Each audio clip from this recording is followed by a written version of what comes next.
Welcome everyone, this is मन्नत official YouTube channel. साथियों, आप हमारी पहली क्लास जो कि मैराथन क्लास थी वो देख चुके हैं।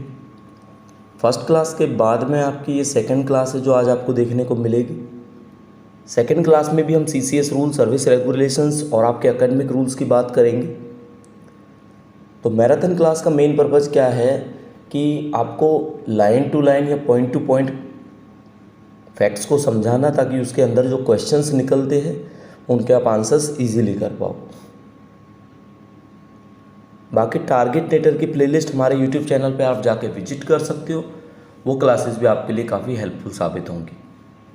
तो मैराथन क्लास को बिना किसी डिले के स्टार्ट करते हैं बच्चों।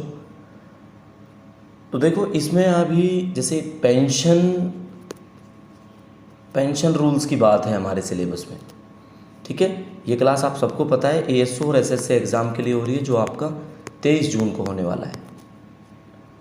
तो पेंशन रूल की जब इसमें बात करेंगे तो पेंशन रूल में आपका एक NPS भी आता है।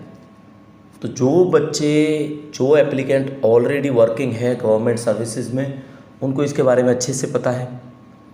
जो वर्किंग नहीं है उनको थोड़ा सा आइडिया अब लग जाएगा इसके बारे में करना क्या होता है। तो बेसिकली पॉइंट्स हम इसके बारे में बताएंगे। तो साथियों, ये होता है आपका न्यू तो नहीं बोलेंगे, इसको बोलते हैं नेशनल। क्या बोलते हैं इसको? नेशनल पेंशन स्कीम सिस्टम, या है ना, या सिस्टम कह लो आप इसको, NPS। ठीक है, तो नेशनल पेंशन सिस्टम है ये आपका। तो इसमें होता क्या है, इसकी सबसे पहले हम बताएंगे आपको एप्लीकेबिलिटी NPS की। तो ये NPS जो एप्लीकेबल है ना, वो किस किस पे एप्लीकेबल है? ये आपका एवरी सिविलियन एम्प्लॉयज़ पे है। ठीक है, सिविलियन एम्प्लॉयज़। किसको छोड़ के? ये बात सबको पता है।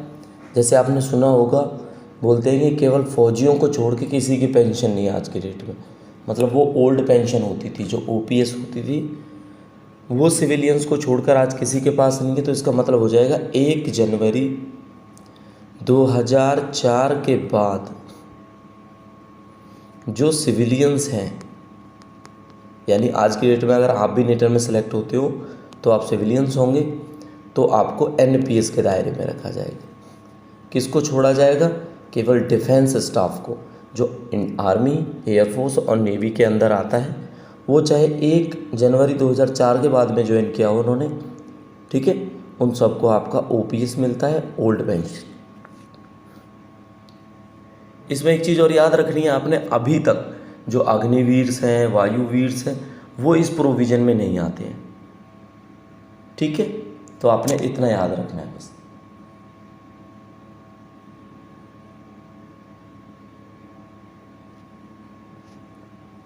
अब देखो, इसका रजिस्ट्रेशन के बारे में बात करेंगे कि रजिस्ट्रेशन कैसे करना होता है।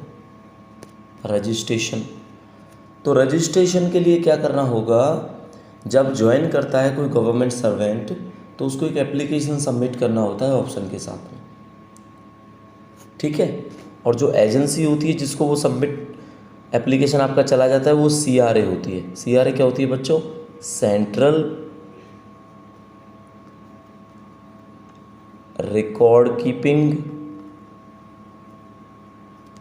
एजेंसी। तो सेंट्रल रिकॉर्ड कीपिंग एजेंसी के पास आपका कंप्लीट जो फॉर्म है वो चला जाता है। फिर वो आपको एक नंबर जनरेट करके देते हैं। ठीक है, उस नंबर को प्रान नंबर बोला जाता है। ठीक है, थोड़ा याद रखेंगे आप, प्रान से याद रखेंगे। ठीक है, तो बच्चों प्रान के बारे में बताऊंगा अब आपको। प्रान की फुल फॉर्म क्या होती है? बेसिक क्वेश्चंस हैं, कोई ज़्यादा दिक्कत आएगी नहीं, लेकिन पढ़ना बहुत ज़रूरी है। तो प्रान होता है बच्चों आपका परमानेंट रिटायरमेंट अकाउंट नंबर। ये आपने याद रखना है। तो ये परमानेंट रिटायरमेंट आपका अकाउंट नंबर होता है, जो आपका हेड ऑफ ऑफिस होता है उसको इंटीमेट कर दिया जाता है। यानी उनके पास के, जैसे अब आज की डेट में आए डिजिटल कार्ड आते हैं हमारे, PVC card, pan card, voter card, उसी की तरह का आपका प्राण का कार्ड होता है। ठीक है, और वो उसी ऑफिस में रिसीव होता है आपका। आपने बस ये भी याद रखना है, ठीक है। तो एनपीएस के बारे में आपको पता लगा, प्रान नंबर के बारे में आपको पता लगा। अब बात करेंगे इसमें कंट्रीब्यूशन की, ठीक है। तो कंट्रीब्यूशन कितना होता है, देखो सिंपल सिंपल शब्दों में याद रखना है आपने। कंट्रीब्यूशन यानी कितने आपके पैसे कटेंगे, कितने आपके एम्प्लॉयर के कटेंगे। एम्प्लॉयर कौन है, गवर्नमेंट है, ठीक है। तो मैं आप लिख देता हूँ एम्प्लॉय का कंट्रीब्यूशन, एम्प्लॉय, और बच्चों ये लिख देता हूँ एम्प्लॉयर। समझ में आ रहा होगा ना, एम्प्लॉयर, ये एम्प्लॉय है, ये एम्प्लॉयर, एम्प्लॉयर या गवर्नमेंट लिख देता हूँ। तो बच्चों एम्प्लॉय के कटते हैं 10%। किसका 10% होता है बच्चों, वो बेसिक प्लस डीए का। किसका, बी प्लस डीए, यानी बेसिक प्लस डीए। और एम्प्लॉयर का जो आपका गवर्नमेंट का सरकार जो आपको देती है वो 14% देती है। 14% भी किसका होगा बच्चों, वही बेसिक प्लस डीए का, ठीक है। आपको ये बात आई समझ में।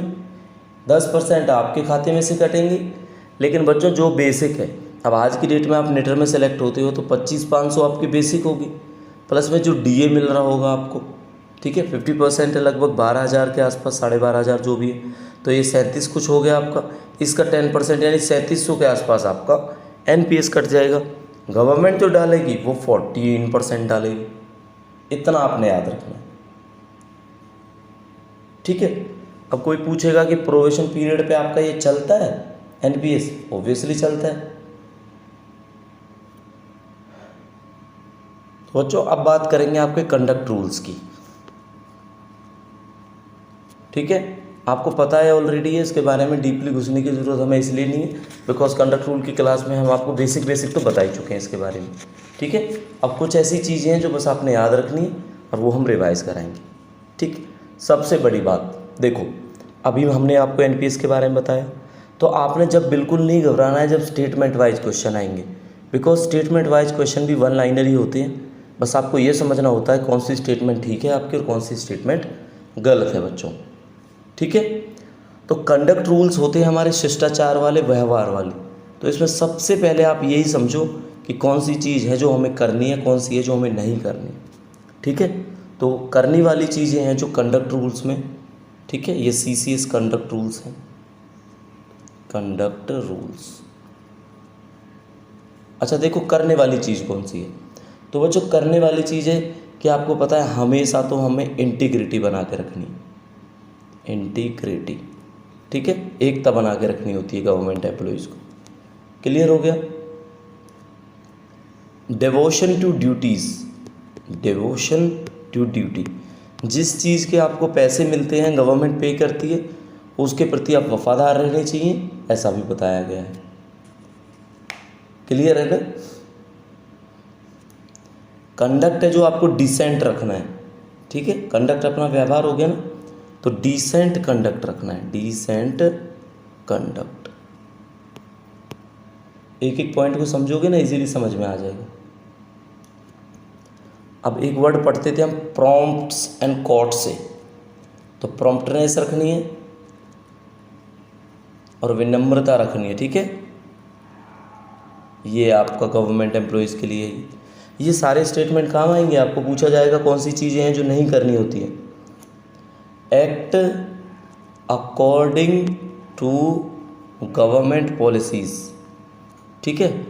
Act according to government policies, भाई गवर्नमेंट की पॉलिसी के हिसाब से काम करना होता है। क्लियर है ना। ऑनेस्टी मेंटेन करनी होती है, अकाउंटेबिलिटी सेट करनी होती है। अगर आप जिस काम को कर रहे हो, जो भी आपको काम किया दिया गया है उसके प्रति जिम्मेदार आप ही रहोगे, ठीक है। अकाउंटेबिलिटी, ट्रांसपेरेंसी रखनी होती है सिस्टम के अंदर, ठीक है। ये 6-7 पॉइंट आपको बताए। 8 पॉइंट में देखो आप क्या होता है, रिस्पॉन्सिव होना जरूरी है आपका, response to government, sorry public,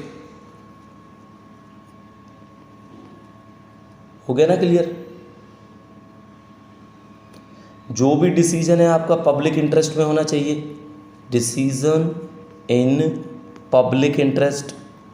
भाई जनहित में जो कार्य होगा उसी वजह से आपको गवर्नमेंट जॉब दी गई है, ठीक। अब एक कॉन्फिडेंशियलिटी भी आती है आपकी, कॉन्फिडेंशियलिटी। भाई कोई ऑफिशियल वर्क है उसमें आपने कॉन्फिडेंशियलिटी भी बरकरार रखनी होती है। कल को नीटर का पेपर हो जाता है तो नीटर के पेपर में एग्ज़ाम के बाद ही पता है आपको रिज़ल्ट 10 दिन में आना है, लेकिन आपने वो कॉन्फिडेंशियलिटी ख़त्म करके एक दिन में कुछ बच्चों को बता दी वो बात, तो वो नहीं करना होता, वो कॉन्ट्रेरी हो जाती हैं इस बात के, ठीक है। ये चीज़ें तो बच्चों जब भी आप कोई पॉइंट इसके अलावा भी आपको पेपर में पूछा जाएगा ना, तो आपको जेन्युइनली पता लग जाएगा उसके बारे में कि भाई ये पॉइंट करने वाले हैं नहीं करने वाले। आपको अवेयर रहना है आरटीआई एक्ट के अकॉर्डिंग, क्योंकि आरटीआई एक्ट के अकॉर्डिंग तो आपको इन्फॉर्मेशन देनी पड़ेगी, है ना। तो ये है। अब जो नहीं करने वाली चीज़ें होती हैं कंडक्ट रूल्स में, जो नहीं करना, ठीक है, जो कंडक्ट में नहीं करना, अब वो सुनना बच्चों एक एक बार लाइन से। नहीं करने वाली की ऑनेस्टी की जगह वो ये डिसऑनेस्ट नहीं हो सकते आप, पार्शियलिटी नहीं कर सकते, है ना।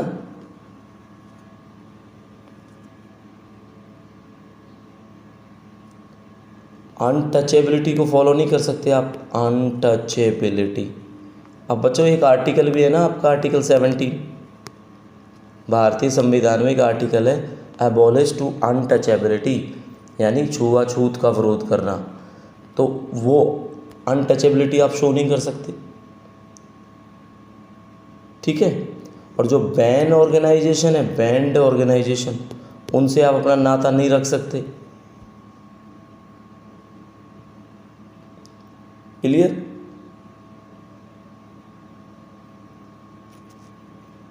एक सबसे बड़ी चीज़ होती है, आपने याद रखना, स्टेटमेंट में काम आएगी, ओरल इंस्ट्रक्शंस होती है ना जो डिपार्टमेंट में चलने को चलती है ये सब, लेकिन ये अलाउड नहीं होती। इनका यही बोला जाता है ओरल इंस्ट्रक्शन आप अपने जूनियर्स को ना दो, जैसे पॉसिबल हो आप उनको रिटर्न में लेके आओ और उनको वो चीज़ समझा दो, ठीक है। एम्प्लॉय करना 14 ईयर की एज से चिल्ड्रन को वो अलाउ नहीं है, ये भी मैं कट कर देता हूँ, ठीक है। किसी एसोसिएशन को ज्वाइन नहीं कर सकते आप, किसी इलीगल स्ट्राइक को ज्वाइन नहीं कर सकते, इलीगल स्ट्राइक। फॉरेन से कोई गिफ्ट नहीं ले सकते आप without permission, gift from foreign. Private consultancy work नहीं कर सकते आप, ठीक है। कौन सा? Private consultancy work.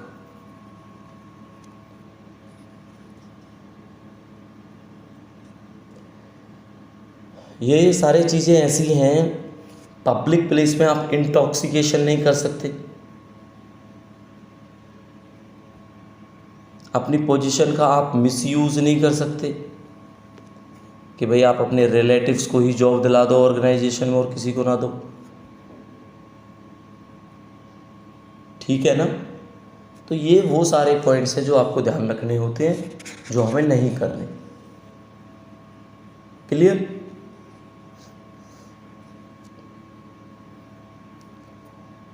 अब एक काम की चीज़ बताऊंगा कि किस में आपको परमिशन चाहिए होती है, किस में नहीं चाहिए होती, परमिशन या सैंक्शन कह लो।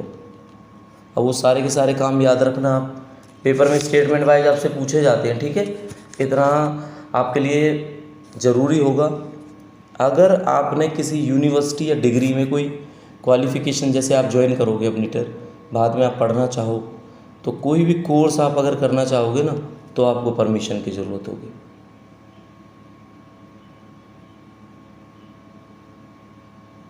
ठीक है। सेंट जॉन, आपको पता है एम्बुलेंस सर्विस होती है, सेंट जॉन बताया था एक क्वेश्चन आपको, इसमें स्पेशल कैजुअल लीव भी आपको मिल जाती है। सेंट जॉन एम्बुलेंस में एनरोल होने के लिए, मेंबर बनने के लिए, ठीक है, एम लिख दिया हमने मेंबर, आपको परमिशन की ज़रूरत है। टेरिटोरियल आर्मी ज्वाइन करनी है अगर आपने, टेरिटोरियल आर्मी तो आपको परमिशन की ज़रूरत है। होम गार्ड वाली association organisation, home guard organisation अगर आपने ज्वाइन करनी है तो आपको परमिशन की ज़रूरत है।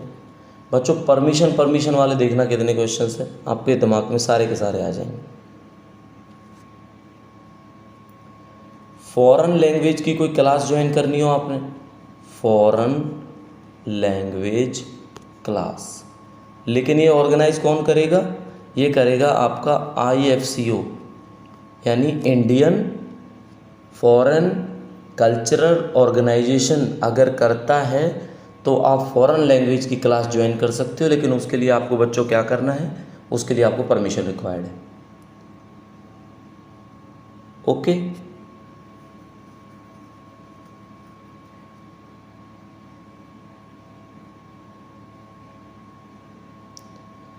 आपको कोई एविडेंस देना है, ठीक है, एविडेंस इन इंक्वायरी, तो आपको क्या परमिशन की ज़रूरत है। आप बिना परमिशन के अपने हेड ऑफ द ऑफिस के कोई भी एविडेंस नहीं दे सकते हो, ठीक है।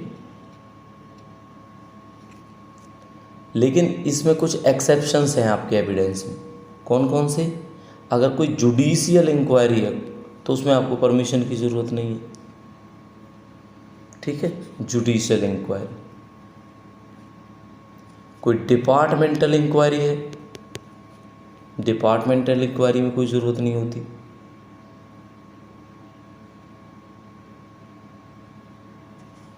ये चीज़ें आपने याद रखनी है कि इनमें आपको परमिशन की रिक्वायर्ड नहीं होती। पार्लियामेंट में भी अगर कोई, या विधानसभा में भी आपका कोई एविडेंस प्रूफ करना होता है किसी अथॉरिटी के सामने, तो भी वो एक्सेप्शन के अंदर आता है, ठीक है बच्चों। तो 7 पॉइंट आपको बता चुके हैं हम। अब 8 से देखते हैं किस किस में आपको कोई इंटरनेशनल अवार्ड अगर आपने लेना है, इंटरनेशनल अवार्ड, तो आपको बच्चों परमिशन चाहिए, ठीक है। बुक क्लब की मेंबरशिप अगर लेनी है, बुक क्लब होता है, बुक क्लब जो कौन रन करता है, जो रन करता है आपको फॉरेन एजेंसीज, आप ये भी याद रखोगे फॉरेन एजेंसीज, तो उसके लिए भी आपको परमिशन की रिक्वायरमेंट होती है,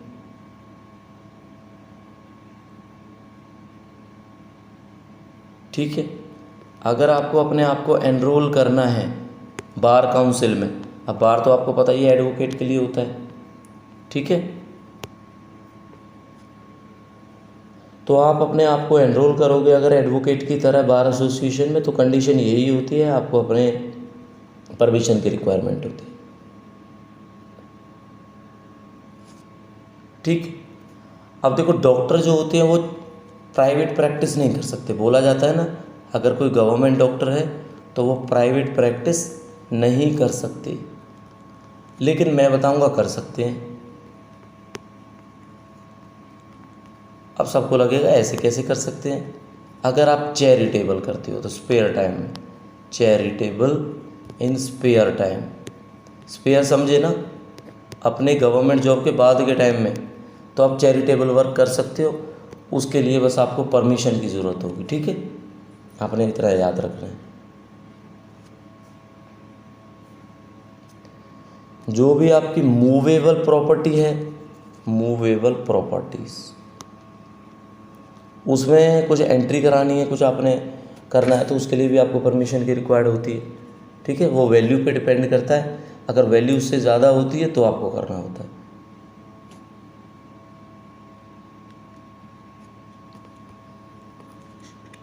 ठीक है बच्चों।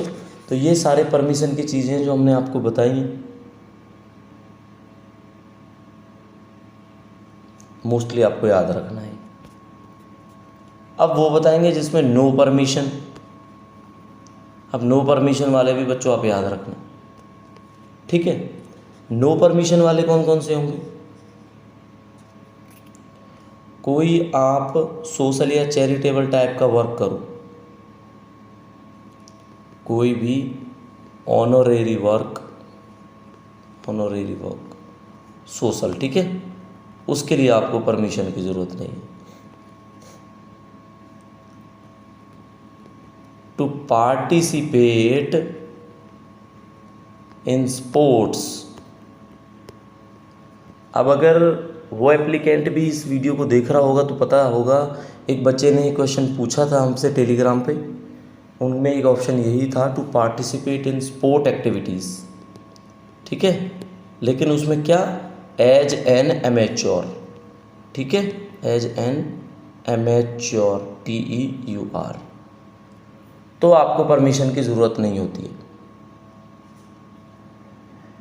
देखो बच्चों, आपकी अगर कोई क्वेरी होती है आज की डेट में, आपने manatofficial14@gmail.com पर हमें ईमेल किया है, या आप टेलीग्राम पर मैसेज करते हो, आपके एडमिट कार्ड से रिलेटेड किसी बच्चे का एडमिट कार्ड डाउनलोड नहीं हुआ है, जैसे जिस टाइम पे हम कल क्लास प्रिपेयर कर रहे थे तो उसी टाइम पे बच्चों के मैसेज आ रहे थे एडमिट कार्ड जनरेट करने से रिलेटेड, तो उन बच्चों की प्रॉब्लम हमने रिजॉल्व की, टाइम ज़रूर लगा, ठीक है। टाइम इसलिए लगा क्योंकि अगर आप एज सच इस टाइम पे कोई अपनी क्वेरी भेजते हो हमारे पास तो उसमें थोड़ा सा टाइम हमें लग जाता है, ठीक है, बिकॉज पहले आपकी मैराथन क्लास जरूर है।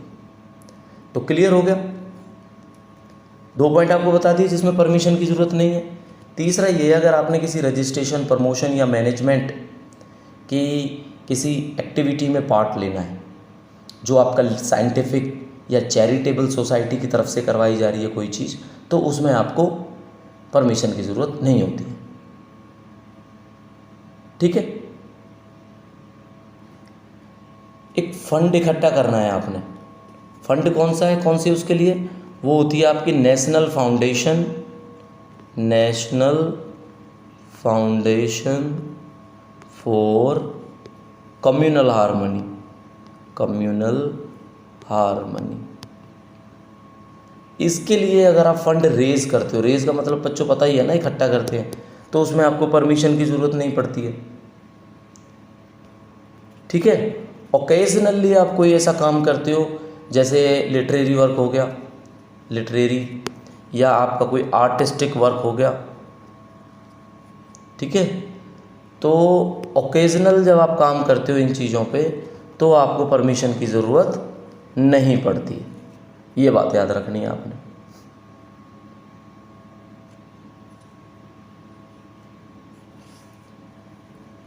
ड्यूटी करते करते कोई बुक पब्लिश करना चाहते हो आप, ठीक है, ड्यूटी करते करते कोई बुक पब्लिश करना चाहते हो किसी पब्लिशर के थ्रू,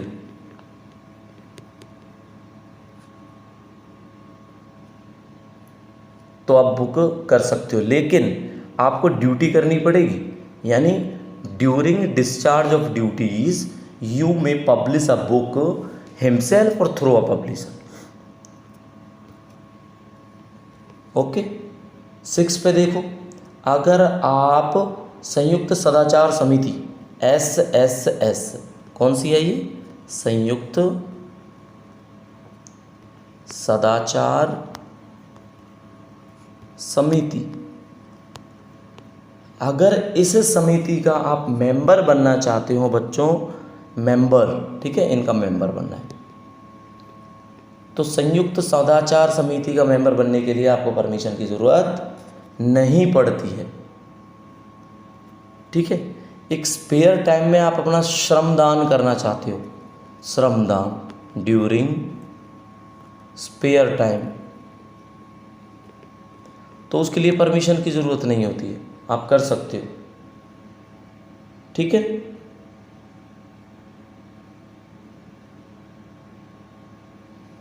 तो आपको कौन कौन से पॉइंट बताए, एक आप एक चीज़ और है, वॉलेंट्री बेसिस पे आप कुछ काम कर सकते हो, वॉलेंट्री बेसिस पे, जैसे फ्लैग डे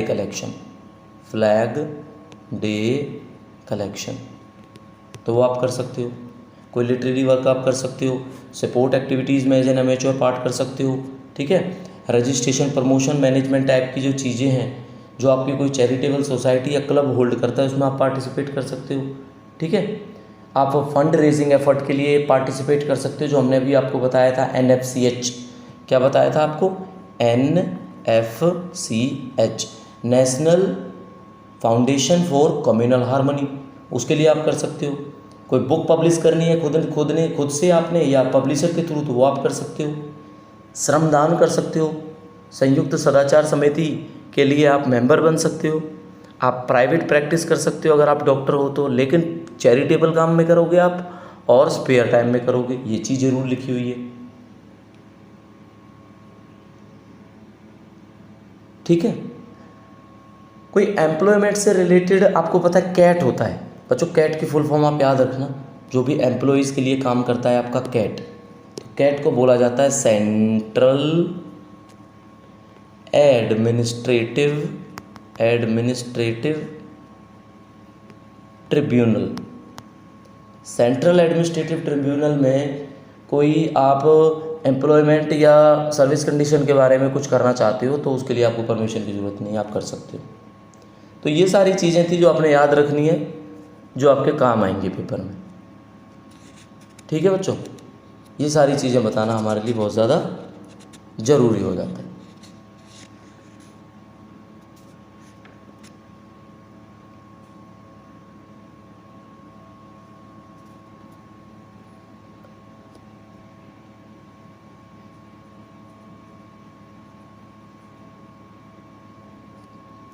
अब आ जाता है आपका अनऑथराइज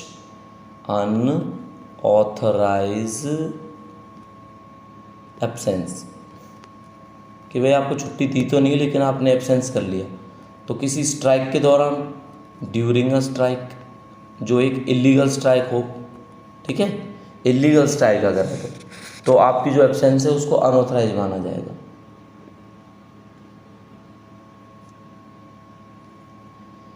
या आप उसमें एक्ट करो, एक्ट इन स्ट्राइक किसी के साथ में मिलके, वो भी अनऑथराइज होता है आपका।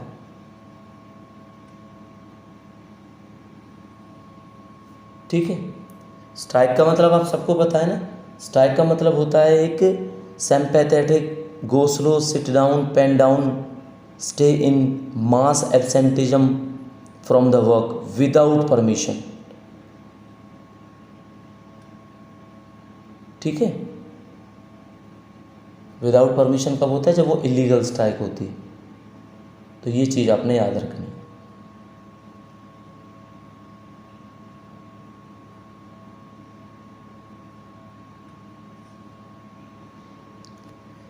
तो बच्चों अभी तक हमने जो क्वेश्चन कराए आपको सीसीएस कंडक्ट रूल्स के कराए हैं। सीसीएस कंडक्ट रूल्स आपको पता है 1964 के अंदर आपका आया था, ये आपने ज़रूर याद रखना। ठीक है, ये आपका सबसे पहले ज़रूरी हो जाता है, सबसे पहले इंपॉर्टेंट हो जाता है, इसके बारे में आपको समझना क्लियर है ना।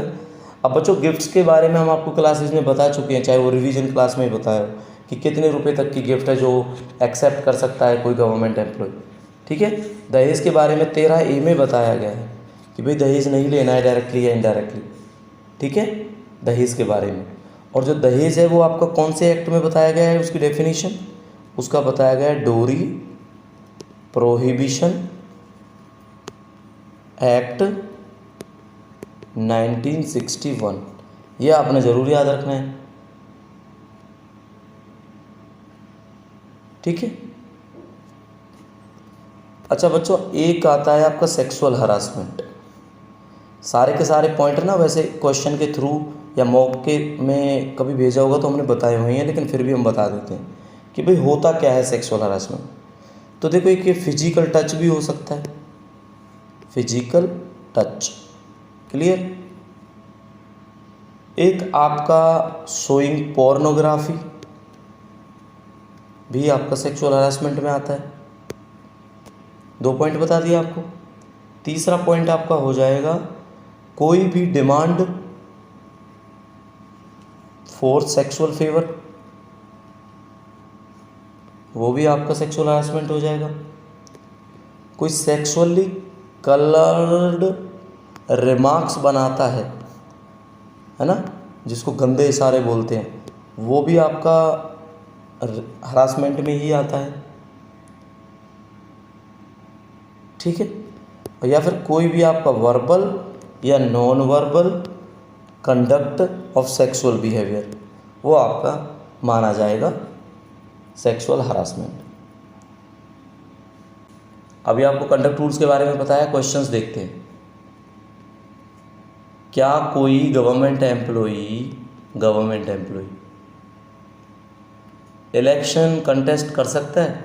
इलेक्शन लड़ सकता है? नहीं लड़ सकता। तो इसका जवाब येस या नो में स्टेटमेंट में काम आएगा आपके, आप उसको इजीली कर पाओगे। तो बच्चों ये नो आएगा इसका आंसर। ठीक है, क्या आएगा इसका आंसर? नो आएगा, नहीं कर सकते। ठीक है, क्या कोई गवर्नमेंट एम्प्लॉय बार एसोसिएशन के लिए रजिस्टर कर सकता है? बार एसोसिएशन,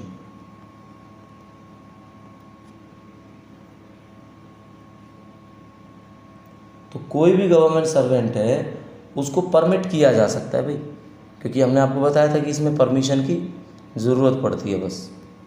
ठीक है, परमिशन की ज़रूरत पड़ती है, लेकिन आप लीगल प्रोफेशन नहीं बना सकते आप इसको, क्योंकि आपको अपनी ड्यूटीज़ का डिस्चार्ज भी करना है। ठीक है, तो परमिशन के साथ में आप ये कर सकते हो।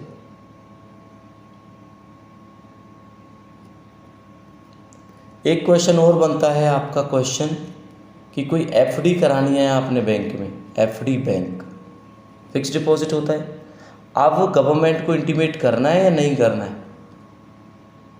तो कोई भी फिक्स डिपॉजिट जो होती है, ठीक है, बैंक में जो कोई गवर्नमेंट सर्वेंट करता है अपनी सैलरी से लेके या अपनी सेविंग में से लेके, वो आपके इस चीज़ के अंदर नहीं आती। वो आपके क्या होता है, इस चीज़ के अंदर नहीं आती। एक चीज़ और बतानी है आपने, कोई कोर्ट ऑफ लॉ में, कोर्ट ऑफ लॉ कोई ग्रीवेंसेस आती है किसके रिगार्डिंग? रिगार्डिंग ऑफ एम्प्लॉयमेंट या सर्विस कंडीशन, तो आपको परमिशन की ज़रूरत है क्या? बताया था ना आपको कैट के बारे में, तो उसके लिए आपको परमिशन की ज़रूरत नहीं होती है। तो परमिशन में कांटा लगा देता हूँ, नहीं होती है। ठीक है, तो ऐसे क्वेश्चंस में पूछा जाएगा तो परमिशन इज़ नॉट रिक्वायर्ड आपका आंसर होगा। तो बच्चों हर चीज़ आपको याद रखनी है। एक फुल फॉर्म और गवर्नमेंट से रिलेटेड मैं आपको बताता हूँ, अपार बोलते हैं इसको, याद रखना है आपने अपार क्या होता है। तो कोई बच्चा है जो अपार की फुल फॉर्म बता पाए? अपार होती है आपकी एनुअल, अब आपको समझ आ जाएगा इसके बारे में, परफॉर्मेंस असेसमेंट रिपोर्ट। ठीक है, एनुअल परफॉर्मेंस असेसमेंट रिपोर्ट होती है जो हर एक एम्प्लॉय की एनुअली सबमिट होती है उसके एम्प्लॉयर के पास कि उनका रिकॉर्ड कैसा रहा। ओके,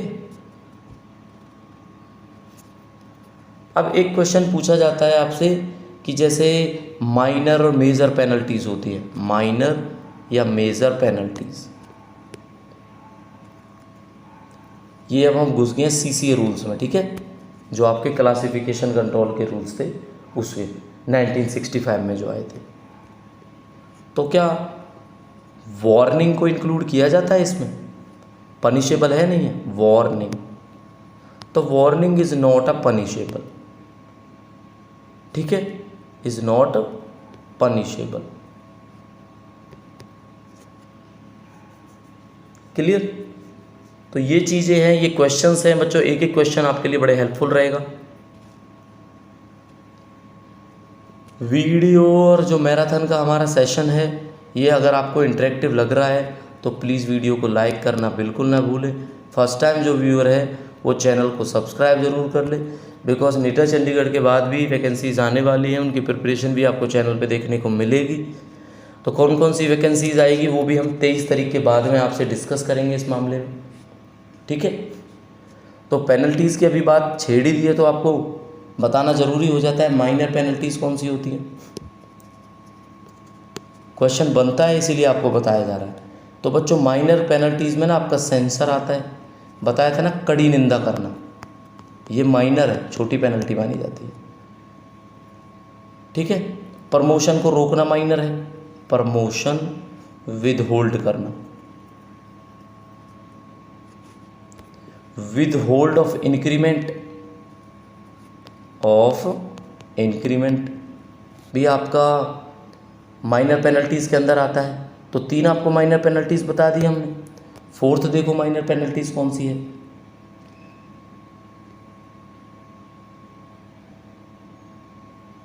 फोर्थ आपका माइनर में होगा रिकवरी ऑफ पे। रिकवरी ऑफ पे बच्चों, रिकवरी ऑफ पे क्या होता है कि कोई भी आपने जो गवर्नमेंट का लॉस हुआ है ऑफिशियल की वजह से या नेग्लिजेंसी की वजह से, तो उसकी रिकवरी पे में से की जाती है, तो वो एक माइनर पेनल्टी लगाई जाती है। ठीक है, तो उसको माइनर पेनल्टी बोलते हैं। बात आ जाती है आपकी मेजर पेनल्टीज़ की, तो आपने ज़रूर याद रखना है माइनर मेजर पेनल्टीज़। ठीक है, मेजर पेनल्टीज़। तो मेजर में बच्चों आपका आ जाता है कंपलसरी रिटायरमेंट। Compulsory retirement. एक आपका सर्विस से डिसमिस करना, dismiss from service, major penalty है भाई। एक आपका डिसमिस और रिमूवल दोनों अलग अलग होते हैं। रिमूवल फ्रॉम सर्विस ये भी आपका मेजर पेनल्टीज में आता है। ठीक है, एक डिमोशन करना होता है, यानी reduction to lower pay scale, penalty की तरह ही काम करेगा वो। अगर आपको सोचो डिमोट कर दिया जाए तो सैलरी कम हो जाती है। ठीक है, तो ये आपने याद रखने, ये आपके आ जाते हैं मेजर पेनल्टीज।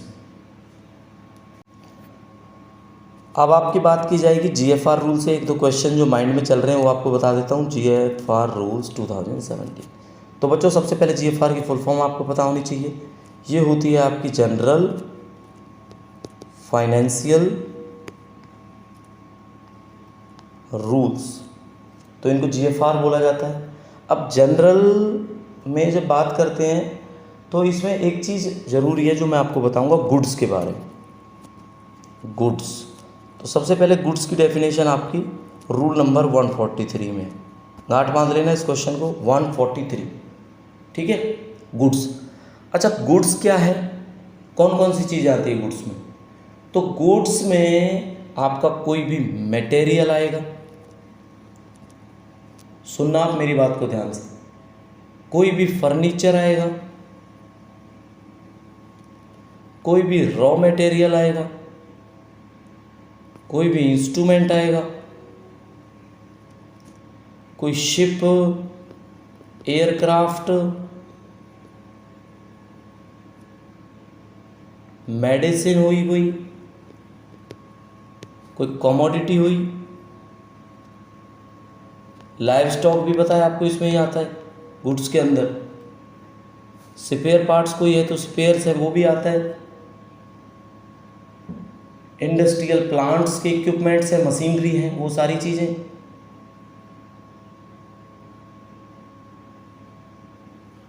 ठीक है, तो गुड्स के अंदर आती है रूल नंबर 143 जीएफआर। अब बच्चों गुड्स में नहीं आता क्या? डायरेक्ट क्वेश्चन बनता है, गुड में नहीं आता जो नहीं, तो गुड्स में जो नहीं आता ना वो आप याद रखना। एक तो बुक्स बच्चों गुड्स में नहीं आता। ठीक है, कौन सा नहीं आता? बुक्स नहीं आता, पब्लिकेशंस नहीं आते, पब्लिकेशंस, पीरियोडिकल्स होते हैं जो, पीरियोडिकल्स भी नहीं आते। ठीक है, मतलब लाइब्रेरी वाली कोई चीज़ नहीं आती गुड्स में, लाइब्रेरी, इतना याद रखना है बस आपको।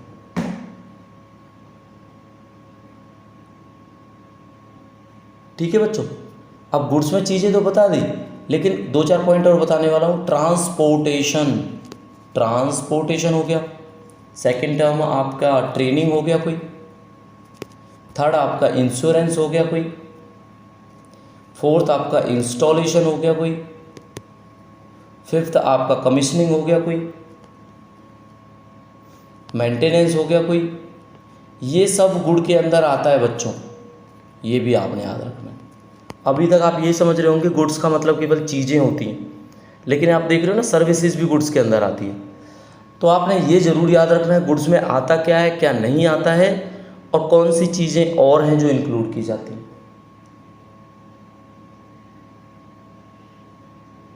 ठीक है।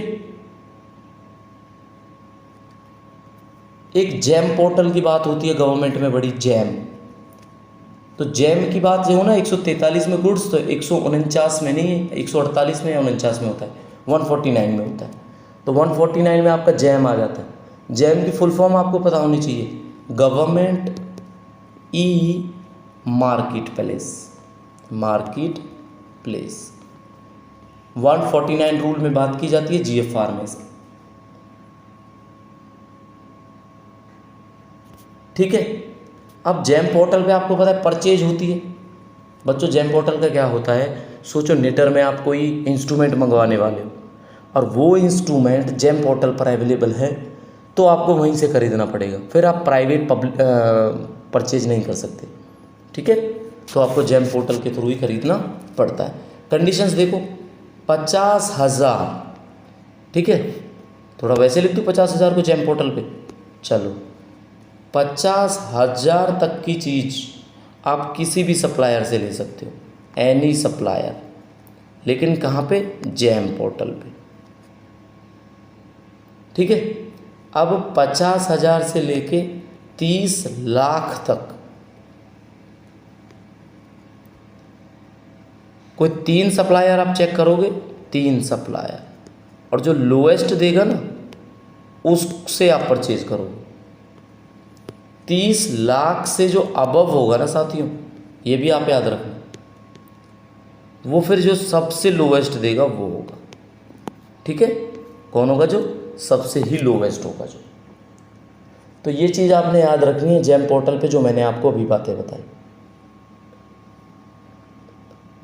ठीक है बच्चों, ये आपका 149 के अंदर ही मेंशन होती है सारी चीज़ें। 149 कि भाई 50,000 का आप किसी सप्लायर से ले लो, 50,000 से 30 लाख तक का आप लोएस्ट लोगे, और 30 लाख से ज़्यादा जो है मतलब 3 सप्लायर्स का लोएस्ट होगा 50,000 से लेके 30 लाख तक, और 30 लाख से ज़्यादा वाला जो सबसे लोएस्ट देगा उससे लिया जाएगा। ठीक है, आपने यही याद रखना।